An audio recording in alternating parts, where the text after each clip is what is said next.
Stripes did a major overhaul this offseason, revamping their coaching staff and their roster with the expectation to be back in the MLS playoff mix in 2026. Before the new season began, Atlanta News First Sports Director Bailey Burmaster sat down with Sporting Director Chris Henderson, who's hopeful for this season and beyond. How would you describe the last year as the sporting director? The last year at Atlanta United was the most challenging for me in 30 seasons in MLS. As a player, coach, GM, it was a really hard year. And I think you learn the most in the years where you suffer. And so we figured out things that maybe weren't working. Going through that adversity, what did you learn the most about yourself? Are we putting the right chemistry of players together? You can't just put talent together. You need to put players who they want to hang out together, they want to eat together, they want to spend time together. And I found that this preseason, I've noticed the players sitting together watching soccer games and talking about things that happen in training. We didn't have any of that last year.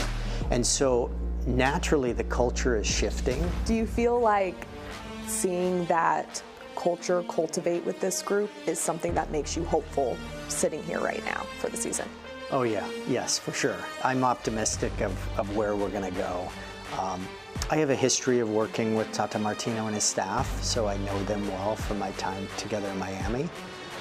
And I think we changed one year. We had 19 players in and 20 players out.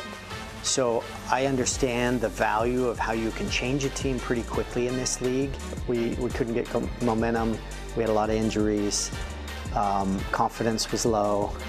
So we need to start out this year clean slate, new coaching staff, new players. It's funny you brought up Tata, and I think based off the production of this team last year, it's fair to say that Ronny Deila did not get the best out of his players.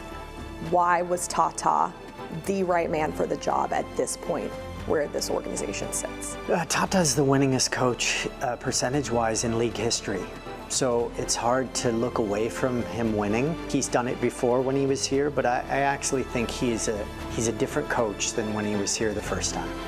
I think his experience in Miami changed him, not only in building a team. When he built the team here the first time, it was some core players who knew U.S. soccer landscape and MLS veterans with a bunch of young players. In Miami, we had to mix veteran world stars with young players.